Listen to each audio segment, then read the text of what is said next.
This episode is brought to you by Accenture. When your advertising operations fall out of sync, everything else follows. Spotify and Accenture are working together to reinvent the rhythm of ad sales, using automation, analytics, and smarter workflows to simplify campaign delivery and access better data across the business. The result? Less time spent on operations, more time connecting brands with the moments and fandoms that matter most. Learn more at accenture.com/Spotify.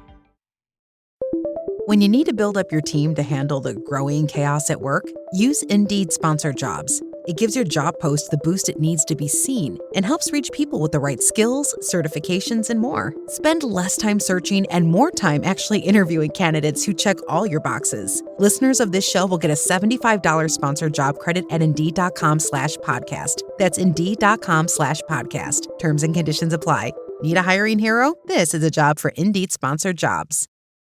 This podcast is part of the Robots Radio Rock Club, a program designed to help all podcasts reach their full potential. For information about joining the Robots Radio Rocket Club, check out robotsradio.net. Welcome to the Final Fantasy Lorecast, where we take a deep dive into the lore of the Final Fantasy universe, such as the characters, stories, and so much more. Hosted by Ben of Temeria and Steve-O.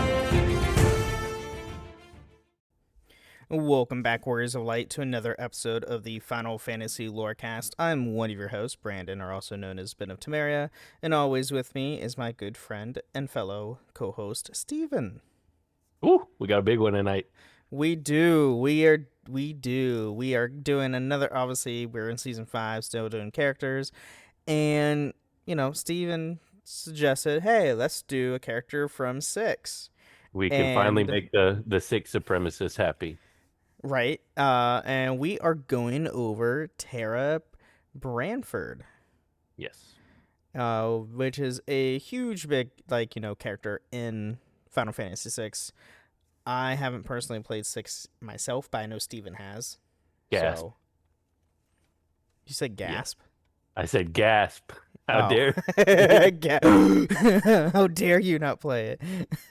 It's top 3 for me after I finally played through it all the way. Oh, okay. It's really good. Terra Branford, also known as Terra or Tina in the Japanese version, is a playable character in Final Fantasy VI. Her name in menus before the player names her is displayed as all question marks, and her name in dialogue is girl. I love that. It reminds me of God of War, where he just calls him boy. Yeah. Boy. Terra begins the game as a soldier for the Gestahlian? It's not voice acted, so... Gestahlian Empire, let's go with that. Who uses her to further their experiments in magitech due to her unique ability to innately use magic. After she is freed from mind control of Kefka, Terra finds refuge in the Returners, a rebel group whose members convince her to ally with them for protection and to stop the Empire from conquering the world. While initially apprehensive about fighting and reluctant to use her powers, Terra comes to accept her true nature and fights alongside the Returners to bring about peace to create a better world for the future. Yeah, so in the world of 6, nobody can use magic. People are just not born with that. So whenever somebody does, they're like, oh, that's crazy. Because it was wiped out a long time ago. That, and also, any military would love to have that and use special power people, because that's how most evil empires, work in the world. Yeah. Sadly. But anyway. The True Box, bro. I did forget about that village. We'll talk about it later. Right. There is a village. And then, though the story of Final Fantasy VI has an ensemble cast with no intended main character, Terra is the first character the player controls and is featured in the game's logo. In spin-off titles, she is typically the primary representative for Final Fantasy VI and the foremost character of the game. And she is just awesome. Like my Terra in my recent playthrough is just so OP that it's crazy. Like once you get to the end, it's like, I'll just bring her wherever I go because she'll just wipe everything out right away. That's awesome. That's great. Oh, what the heck? Okay. And then now let's dive into her history. So, Terra was born in the Esper world to an Esper father, Madeline, Madeline, I guess. Yeah, Madeline, sure. and a human mother, Madeline. Really? When the Gestalian Empire raided the land and abducted Maduin, he and Madeline were accidentally cast out of the Esper world with Terra. Emperor Gestal took the baby Terra from Madeline and struck her down. Intrigued by the prospect of a half Esper, Gestal took Terra back to Vector, where she was raised and lived as a living weapon, an experiment as the Empire developed Magitech. And espers are like the summons in 6. Yeah. They're Yep. They're all so magical beings from a she's like different world. so she's basically like a demigod. Mm-hmm. Yeah. Yep. The exact details of Terra's upbringing in the Empire are unknown. Both General Sills and General Leo knew her from her time in the Empire, where she was being used as a biological weapon. Due to her innate magical ability, Terra was given the title of Magitech Elite. Kafka Palazzo, is that Sure. right? Took an interest in her and placed a slave crown on her, giving him direct control over Terra. Because Kefka is a complete ass. That's a nice way to put it. Yeah. Yeah. He has many words to him. Yeah. One of the orders was to kill 50 soldiers in Magitech armor. Terra killed them all in under 3 minutes. The accident was so horrific that it became news even outside the Empire, and rumors spread of a dangerous witch under their control. At some point after this, Terra attended Gestal's declaration of war speech with Kefka, Sills, and Leo, standing silently by her Magitech armor while the assembled Imperials salute their emperor. Yeah. So he's also not a nice guy. No. Oh, God, no. The Empire received word from a frozen Esper that had been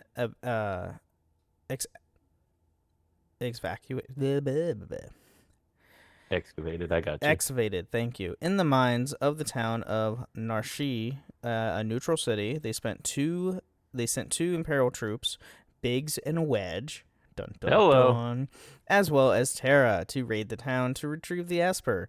The trio killed several members of the Narshi guards and found the Esper, but it began to glow and resonate with Terra.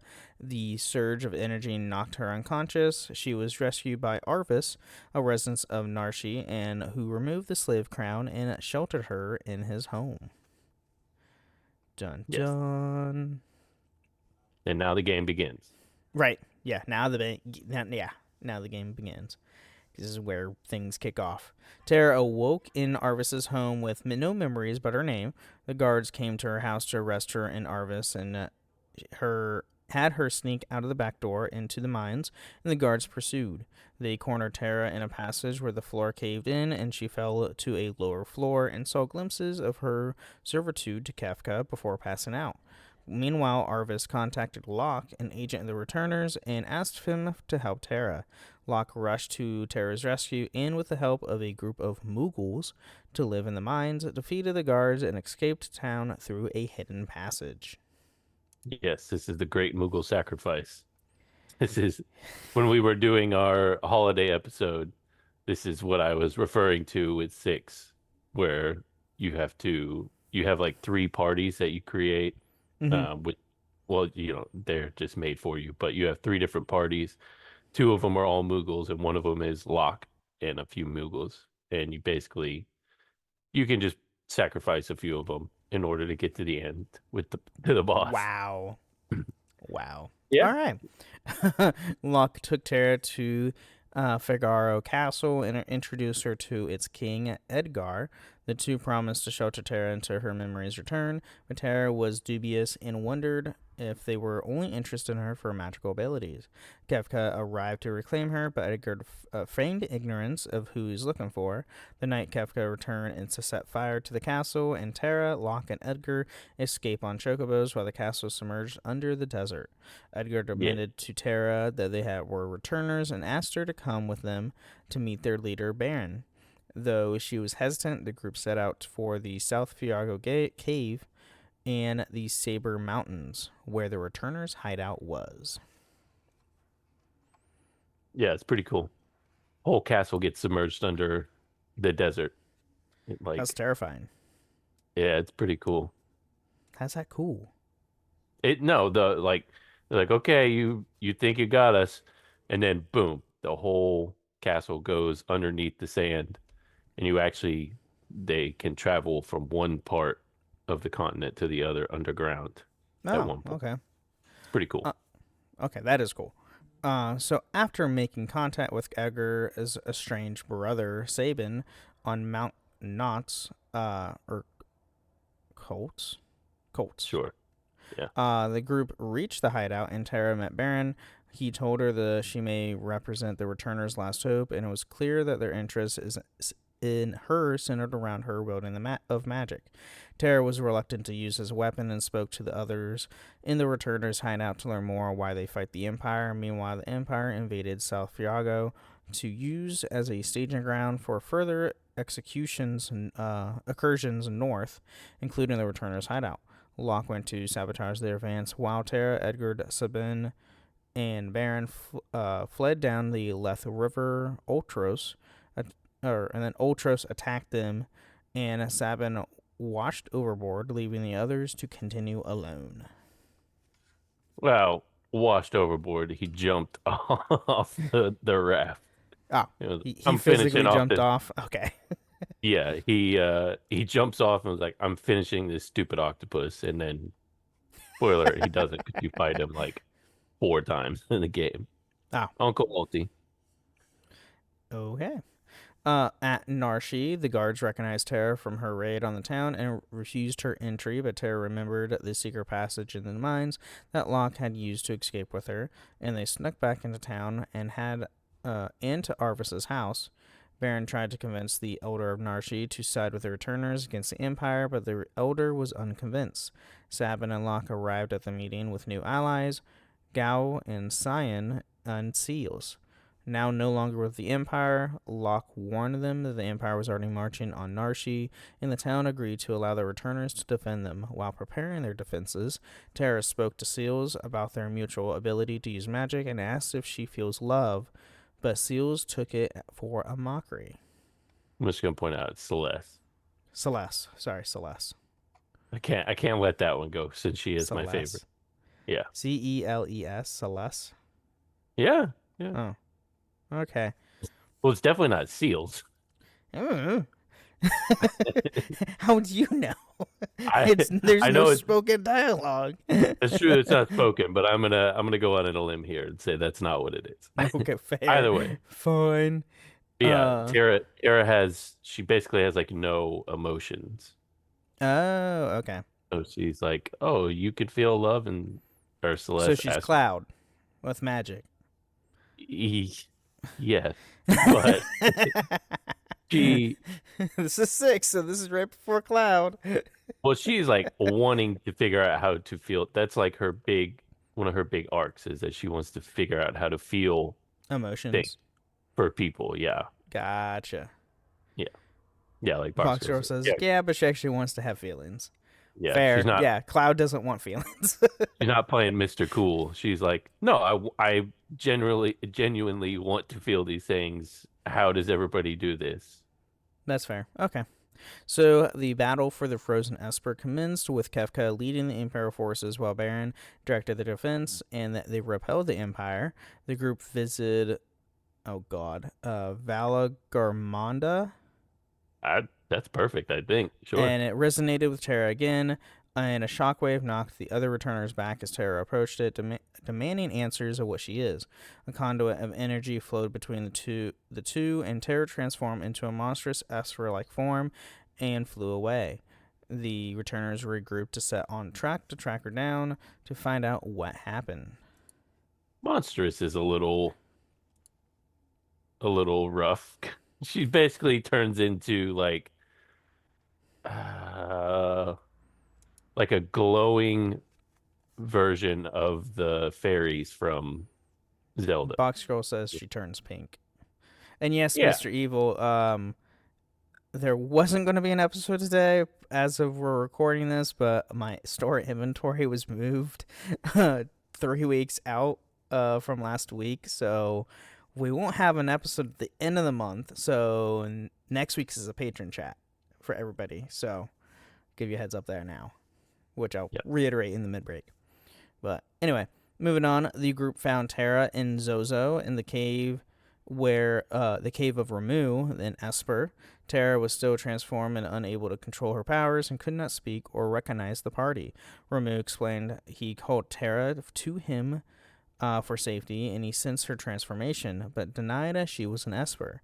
To help come to terms with her nature and control her powers, he advised the party to go to Vector and rescue the Espers being held at the Magitech Research Facility, as he believed one of the Espers there could be of aid. Shout out Box Girl. Yeah, Zozo doesn't exist. Don't listen to the liars who tell you that it does. There's a group when you go to one of the towns. It's like, don't listen to the people, these crazy people over here talking about Zozo. It does not exist. Oh. Zozo is like, it's really interesting because when you get into the town, you immediately you think, okay, I'm in a town, I'm safe, no random encounters. Wrong. All random encounters throughout the entire, even when you're in the buildings, like in the inn, there's still random encounters in there. There's random encounters throughout the entire town. And it's all full of thieves and monsters and... Oh, got it. Interesting. Huh. So the returners raided the facility and retrieved the magicite remains of many Espers, where they returned to Terra. One of them, Madeline, resonated with her. Terra's memories were restored, and the story of her birth in the Esper world and the Empire's invasion was revealed to the party. Now able to transform into her Esper state at will, Terra returned into human form and rejoined the party. Yes. That's cool. So she's better than Cloud because she can transform and have godlike powers. Yeah, she's basically when she's in her Esper form, she's it jacks up her stats. Oh, so she's literally a dominant. There we go. And from 16. She is a dominant, and it doesn't it's not like it drains or anything like that. You're just when you're in the battle, you become an Esper. Oh, okay, that's cool. So there's no time limit and gameplay mechanic wise? Not that I'm aware. I mean, if there is, nobody ever lasts everything long. Out. She goes Super Saiyan. Yeah, okay, she does go fair Super enough. Saiyan. Yeah. None of the battles last long enough once you go into Esper form because she's just so powerful. Oh, kind of break the game. Huh, that's interesting. That's cool. So the party returned to Narshi, and she was told the town was formally joined with the returners. They had come up with a plan to attack the Empire with a coalition of the returners, Farago's weaponry, and Narshi's resources, but lacked the manpower. Baron suggested opening the sealed gate to the Esper world and making an alliance with the Espers. While Terra was hesitant, she accepted that her very existence was proof of coexistence between humans and Esper was possible and agreed. The party set out to the cave of the sealed gate. An Imperial observation post was stationed at the entrance to the cave and was suspiciously abandoned when they arrived, but the returners continued on. Oh boy. Dun, dun, dun. That doesn't sound not like a good thing.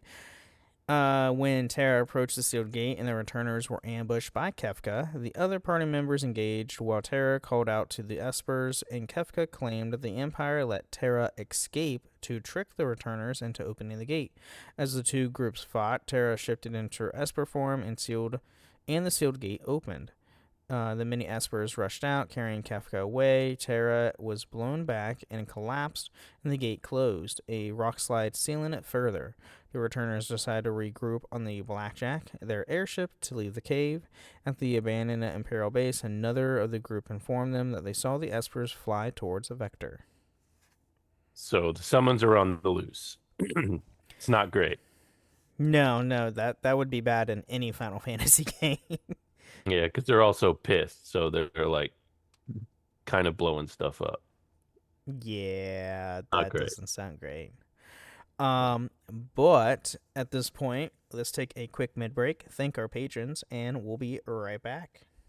Choice Hotels get you more of what you value. Comfort Inn, it's calling your name. Save on the stay. Oh, and free waffles are yours to claim. Book direct at choicehotels.com.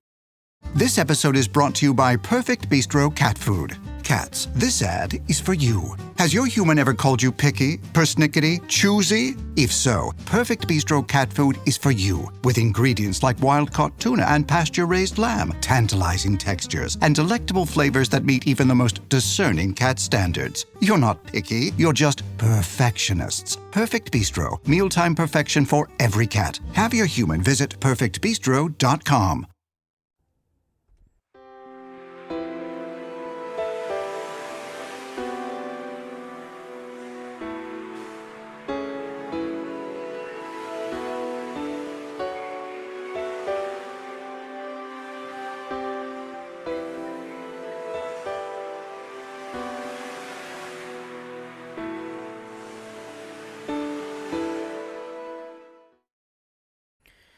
All right, welcome to the mid-break of the show. We're talking about everything with the podcast. This has nothing to do with the lore of Final Fantasy. Here, we want to thank all our amazing patrons. Thank you guys so much for supporting the show.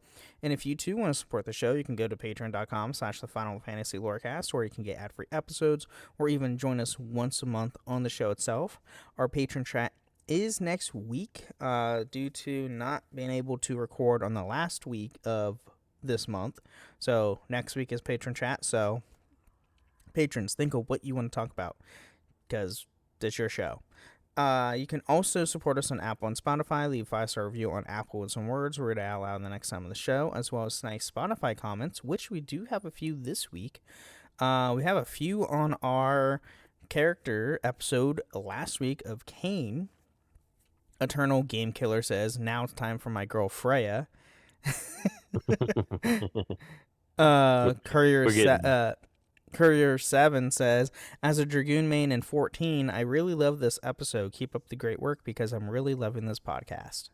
Oh, the comments got us on this one. I know, right? Oh, man. I didn't bring anything up. And then Summer of Heroes says, "Please do an episode on Clive Rosfield from Final Fantasy 16. If I must.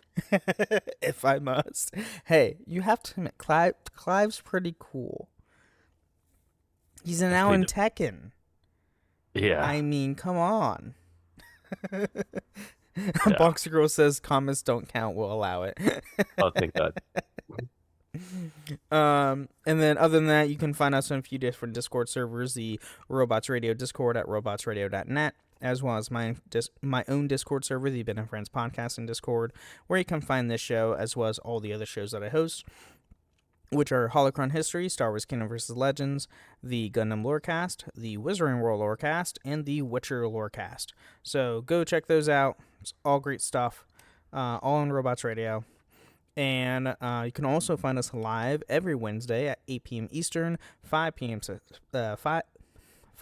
Pacific. I can't talk. On my Twitch channel at twitch.tv/Ben of Temeria. Oh, gosh. Words are hard. That was a lot. Words are hard, man. I need to get Tom's button thing that says words are hard. He did that.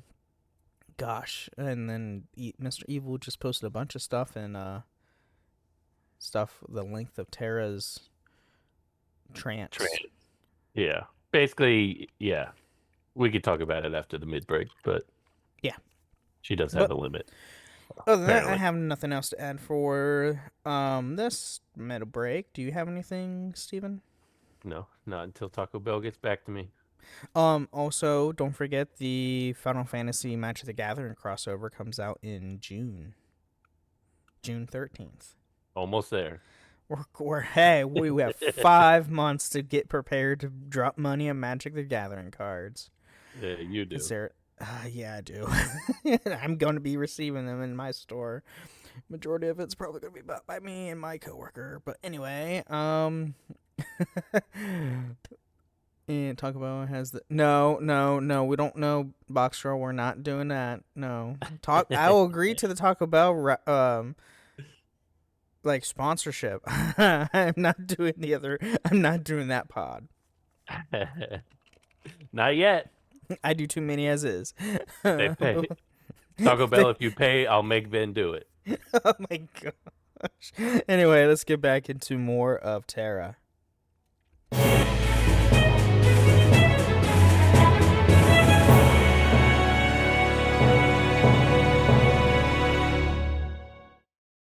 Now playing on Netflix, The Hawk. From the mind of Will Ferrell. Oh, mama, a bat! Comes a new original series. Get ready. That's it. Did I stutter? When an iconic pro golfer Lonnie, Hawkeye! takes one last swing at greatness, You were a big shot golfer. I still am a big shot golfer. no one Dad, I'm the Hawk now. will stand in his way. That's how it's done. The Hawk. Now playing only on Netflix. Amazon Health AI presents Painful Thoughts. Why did I search the internet for answers to my cold sore problem? Now I'm stuck down a rabbit hole filled with images of alarmingly graphic sores in various stages of ooze. I can clear my search history, but I can never unsee that. Don't go down the rabbit hole. Amazon Health AI gets you the right care, fast. Healthcare just got less painful. All right, so the returners have now found the Espers attacking the city in a rage, ignoring Terra's attempt to call them. Before we get to that, I think we should discuss the Mr. Evil posted in the Twitch. So Terra does have she does have a limit on her trance, which is when she transforms into the Esper. Apparently, it's based on the amount of magic AP she has, which if you're not completely boosting her magic, what are you even doing with your life? So that's why I never ran into it, because I just boost her AP with so you get it by attaching the Espers to the character, and that boosts certain stats based on the what gotcha. you have. So if you have her attached with a magic leveling Esper, then you're just do that. It's pretty easy to grind it out. You don't have to worry about the time limit on the trance. Cool. Well, like I said, the Espers were found. The returners were found that the Espers attacking in the city in a rage, ignoring Terra's attempt to call to them. The Blackjack was damaged in the chaos and crash landed near Miranda. The returners traveled to Vector to find the city in flames and its population devastated.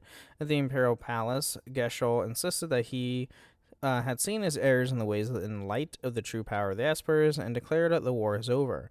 He was cornered. The Espers may attack again and asked for Terra's help to find them and negotiate with them.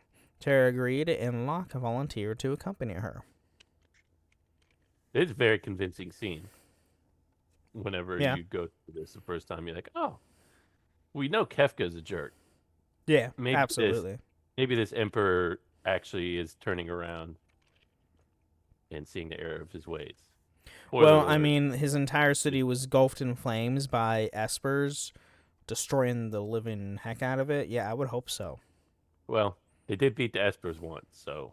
Fair point. That's a fair point. But the two met up with General Leo in Ulbruk and learned the expedition was being accompanied by... Say it. Celeste. Celeste, thank you. My brain, how do I say this? Celeste, who had been missing since the Magitech Research Facility, and Shadow, a mercenary Leo had hired in town. During the boat ride to Crescent Island, Terra could not sleep and went out on the deck, where she spoke to General Leo. Leo was Distant and admitted he felt guilty. He did nothing to help Terra while the Empire was using her, and reassured her that in spite of her heritage, she was capable of feeling love. It was just to take time and the right people. Very good scene. Leo's awesome. Good to know. Terra, Locke, and Shadow went to Thamasa, where the residents avoided a stranger and acted strangely around them. The resident of the town, Strago, right? Sure. Strago? Yeah. Sure. Acted particularly suspicious, but the party wasn't sure how to make of it. While resting in town, the building caught fire with Strago's adoptive granddaughter, Realm, yeah. Realm. Oh, okay. Stuck inside, Strago had asked Terra and Locke to help rescue her, and they witnessed Strago's magical abilities as he tried to fight the flames. The two entered the house with Strago and found Realm, then Shadow rescued them while they fell unconscious in the collapsing house. So, yes. Another person with magic. Woo! Yeah, so it turns out the whole village can use magic. And now OBS is having issues. Only took 30 minutes. Strago revealed the truth of his Magi ancestry and agreed to accompany Terra and Locke on their search for the Espers, and advised they check the western caves. Within the caves, they discovered statues of the Warring Triad, emanating with magical power, and Strago explained that they were effectively the gods of magic. Terra speculated the Espers were drawn to the energy, and that the statue's powers connected the human and the Esper worlds. The group found that the Espers and their leader, Yura, who recognized Terra's power, the group convinced Yura to set up a conference with General Leo. Yeah. Yep. Yeah. So these are like, I don't know if it's going to explain it in here, but basically the Warring Triad locked away magic because they were like, it's too, like, almost destroyed the world. All they want to do is fight. Mm-hmm. And to protect the world, they lock themselves in these statues, and they all face each other, like in a triangle. Mm-hmm. So that way they are just contained. Yep. There. Yep. And you might see this in other games too. Just saying. Which one? I'm not going to say it until after the show. Back in Thamasa, Yura and Leo began peace negotiations, but were interrupted by Kefka, who revealed this was a ruse for him and Gershel to retrieve more Espers turned into Magicite. Kefka wounded the gathered Imperials and the Returners, but Leo and killed Yura and the other Espers. Leo tried to fight back, but was killed, and Kefka then slaughtered more Espers and forced open the sealed gate and tried to stop them. In the aftermath, Terra and the others mourned Leo and met up with allies on the Blackjack. Gershel and Kefka entered the Esper world, found the Warring Triad, and raised a floating continent. Yes. So things get yeah, Boxer. No comment. The party then flew up to the floating continent to stop Gershel and Kefka's plan. Kefka used the Warring Triad's power to kill Gershel and unleash their power on the world, causing the cataclysm. In the chaos of the world's reshaping, the Blackjack was destroyed and the party members scattered. Yeah, so it like splits, like an earthquake just ran through, like splits the world all in different parts. It's pretty gnarly. That's terrifying. At some point after the cataclysm, Terra found herself in the village of Molbez. Kefka had attacked the town with the Light of Judgment, destroying much of it and killing all the adults who tried to protect their children. Two teenagers, Duan and Kanarin, were the eldest residents left. Terra felt the strange pull to the village and elected to stay there to take care of the kids, many of them coming to view her as the surrogate parent and refer to her as Mama. Yes. Now she has two adopted kids. Great. No, it's like a whole bunch of kids. It's like 20 kids. Oh, God. Yeah. Because it's literally all the kids from the village because the parents all died. Dead. Yeah. All right. Rough stuff. When the party came to Mobez, they were asked Terra to rejoin them, but she refused, as she wanted to understand what the unfamiliar emotions she felt were, and more she tried to less incline as she felt to leave. A demon, Humbaba, attacked the village, and Terra was wounded trying to defeat them, forcing the party to intervene and chase Humbaba away. Terra told them she could not accompany them, and they left. Yeah. She's like, I don't want to fight anymore. I don't like it. Fair. That's fair. A time later, the party returned to the village and learned that Katarine was pregnant. Humbaba attacked again, and the party enraged him. While Terra stayed with Katarine and Duan, the party was struggling against Humbaba, where Terra emerged from hiding and transformed to her Esper form to help them. Humbaba was slain, but Terra still struggled to contain her Esper's form's power. Those darn teenagers. You keep Right. each other. I mean, it's going to happen. The children of Mobez came out to where they initially threatened with Terra's appearance, but then recognized her and gathered around her without fear. Terra realized that she had come to love the children, and with the Infinity resolved to fight on their behalf to create a better world for them to grow up in. Terra entrusted the care to Mobez to Dunan and Katarine and joined the party in their battle against Kefka. So, entrusted the care of these kids to these irresponsible teenagers. Yeah. Who got pregnant. Yeah. No, so she finally figured out how to love. Hooray. So, she got it, in time. Right. All right, yeah. As the party prepared to invade Kefka's tower, Terra's friends worried over her fate, as they might have to destroy the Warring Triad, the source of magic, and the sustains Espers, and they did not know what would happen to Terra if they did. Yeah. Yeah. Obviously, that's going to be, always a consequence in that stuff. May have to sacrifice the summoner. Yep. As Kefka was killed, Terra transformed and used her lasso power to help the party escape the now crumbling tower. The Magicite's shards in the party's possessions shattered as magic and vanished from the world. And with his last words, Maduin told Terra that she could live on as a human if there was something in the world she felt strongly for. As Terra and the party's second airship, the Falcon, flew out of the tower, Terra's power faded and she fell from the sky. The Falcon dove to catch her, and Terra awoke on the deck of the ship, now fully human, due to her love for the children of Mosbliz. She stood at the airship's helm and untied her ponytail, savoring freedom at last. Yay! Happy ending! The power of friendship and love. Right? A very Always common is. trope in anime. So, is it just mine that the It's the OBS. It's OBS. It's going to be doing that. We had a pretty good run for 30 minutes. We did, and then OBS is like, no, screw you. Now moving on to her appearance. The feed, yeah.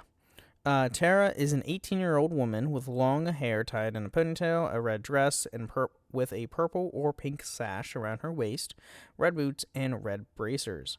The details of her outfit differed considerably between her concept art and the sprite art. In her concept art, Terra has blonde hair, a cape, and tights with floral patterns, and a pink hair ribbon. In her sprites, Terra was given green hair, purple shoulder pads, and no tights. Yeah. Terra has been portrayed with varying eye color. In her in-game sprite and the FMBs added to Final Fantasy Anthology version, she has green eyes, while in her Esper form, Terra is depicted as a nude figure with pink, purple skin, long, wild hair reaching past her waist, tufts of fur on her arms and legs, and yellow claws on her hands and feet. Yeah. What? Yeah, In the that's right. SNES and the GBA versions of Final Fantasy VI, her Esper sprite has red eyes and her portrait with yellow eyes, but the 2014 mobile and Steam versions have her with green eyes in her sprite and blue eyes in her portrait. So I just can't nail this They can't down. decide with what they want because Final Fantasy. She looks like she looks. Don't worry Right. about the details. Alternate artworks for Terra depict her as with a white leotard with a blue jacket and sleeves, a blue cape, and blue boots. Another gives her a black and white striped short-sleeved top that bears her midriff, a matching skirt, and a blue cape. Well, I'm sure glad they didn't go with that because that sounds ridiculous. Sounds like a superhero outfit. She's a Terrible. well, I mean, hey, she goes Super Saiyan. So. She does go Super Saiyan. You're right. So. Moving on to her abilities, in Final Fantasy VI, Terra can equip most weapons and armor, including heavy armor and mage robes, making her a versatile character. Terra is generally associated with the fire element, able to cast spells like Fire, Flare, and Meltdown. She is adept in a variety of offensive magic, but fire-themed spells are her focus. Because fire is awesome. At least until you get the espers, and then she can learn. Do whatever. Anybody can learn anything. Okay. Terra's ability in Final Fantasy VI is Trance, where she transforms into her Esper state. She can only sustain it for a short period of time before she reverts to her human form. In addition, Terra is able to fly while she's in her Esper form. Short time is... Yeah, it's irrelevant. It's short time by, combat, quote-unquote. It's like the rules of combat. Like in D&D, a round in combat is only 10 seconds. Yeah. Where that's essentially what it plays into. It's quote unquote short because combat is supposed to be short of a time span. Combat is very short in 6. I will say that. It usually the battles are pretty quick unless you're very bad at the game, because you can figure out what the weaknesses of the enemies are pretty quick, and they go down really easy. It's a very magic heavy using game. Cool. Barely ever use attack. Due to her time as a pawn of the Empire, Terra is skilled with Magitech armor, being able to use advanced abilities with the Magitech command not usable by other characters, such as Banisher and Magitech Missile. Yeah. Well, that's fun. She's got sweet moves with the Magitech armor. And then, last but not least, we have behind the scenes. So, the character that would become Terra Branford was originally a male half-Esper in his early 20s, whose design was changed to that of an 18-year-old Terra. At the end of the game, she was supposed to disappear with the Espers, but the development team decided it would be going too far, and she only had to lose the magic part of her being. Because they wanted to have a happy ending, damn it. Well, they killed so many characters in 4. They were like, I guess we'll let some people live in 6. Right. We'll let people survive. After it was decided Final Fantasy VI would feature a ensemble cast with no clear main protagonist, everyone in the development team was encouraged to provide ideas for characters and their episodes. Terra's character and story were colored by influence from Hironobu Sakaguchi, stating that the World of Ruin story arc from Celeste was seen as making sense in the overall flow of the story, but the developers were also concerned that stating it with Terra would place too much relative importance on her story. Also, the developers wanted to show that she had been doing since the end of the world. Because why does that name sound familiar? What? Oh, he's the father of Final Fantasy. Sakaguchi? I was like, what? I had a brain fart. As all character sprites, Terra's was designed by Kazuko Shibuya, who initially designed her for short blonde hair. Shibuya created the pixel art first, and afterwards, Yoshitaka Amano would make his illustrations in the game being developed. Shinobu made Terra's finalized design with green hair, whereas Amano drew her as a blonde. Shibanu was commented that keeping such details consistent between the sprite's art and Amano's art would have made the character harder to distinguish between the dilute of their distinctive traits. Yes, because Celeste is blonde. So what? Celeste is blonde, so it would have been weird to have them both be. To have two blonde characters. Yeah. Very similar. They're both magic users. So during the choosing the characters for Destiny of Final Fantasy, Terra was Teshua Nomura's first choice as the hero representative of Final Fantasy VI, based partially on the feature prominently in Final Fantasy VI cover art and in the advertisements, and that of not counting Cosmos herself, there would have been no females on Cosmos' side if not for her. The first artworks of Terra were not her final look. The design changes made them the first and final versions include the differing designed face, longer bangs, a shorter, bustier body, and a paler shade of blonde hair. It wouldn't be a fighting game without that. Got to have a slightly bustier. Yeah, I mean, it's a Japanese thing, and then they really ramped it up in the next game with 7. Oh yeah, they did. Along with Ferris, Terra was Yashitake's Amino's favorite character to design, with over 24 pieces of artwork for her by Yoshitaka Amino. Terra was the most official artwork of any Final Fantasy character. That's cool. All right, guy. Because Ferris is also... Never mind. Fair enough. In the GBA and later versions, there's a slight change to Terra's actions during her flashback. Originally, she does not move at all, and the top generals and the soldiers salute General Gashal after the latter gives the Declaration of War speech. In the GBA and later versions, although still not saluting, she nonetheless moves to choose along with the top generals while still staying a slight distance away from them and the Emperor. This is because the GBA, Steam, and the iOS versions have a smaller screen display compared to the SNES and PlayStation versions. Interesting. Fair enough. I mean, yeah, I guess that makes sense. And the data text for the game contained a line omitted apparently for the flashback of Kefka placing the slave crown on Terra, where she shouts, "No, get away from me." A similar line is used when she casts Blizzara in Dissidia. That would have been extra dark in an already very dark game. Right. Yep. Yeah. Yeah, I'm not saying why I renamed Tifa. Wait, you could... I can't... Wait, it's been so long since I played the original 7. Could you name the characters in 7? Oh, yeah, you can. Okay. Yeah, we had a lot of fun with that back in the day. I don't remember. Okay. It's been that long since I played the original 7. So. Yeah. But yeah, that's what we have on Terra this week. Yes. She's an awesome character. Yes. Very powerful. And, like, you know, she's a dominant before they made dominance. Yeah. Yeah, she is. But, I mean, she is, but she isn't. Like, she's literally like she's half of a... Right. It's her blood. It's not like she was born and just randomly Right. But yeah, she's both incredibly powerful in like the story and also in the gameplay. She's super overpowered.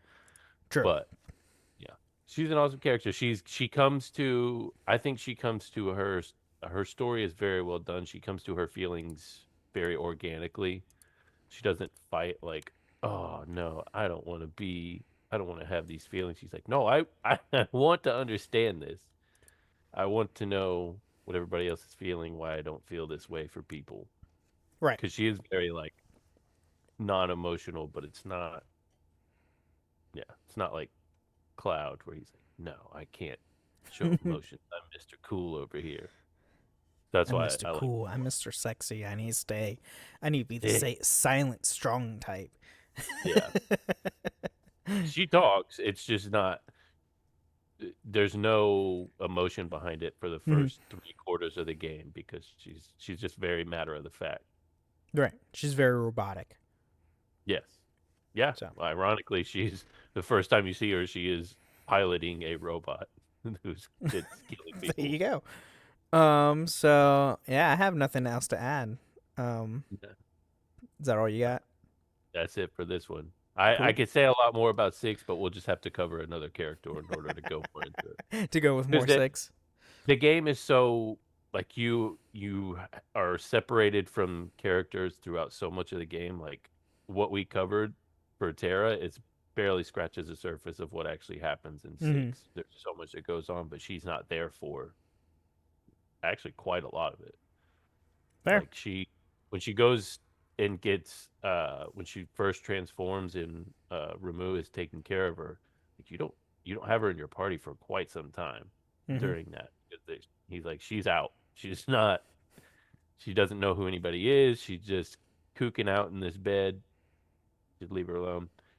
And there's a whole lot that goes on in between. Fair. All right. Well, everybody, thank you again for listening to the Final Fantasy Lorecast. And remember, that's the wrong one. May the crystals guide you.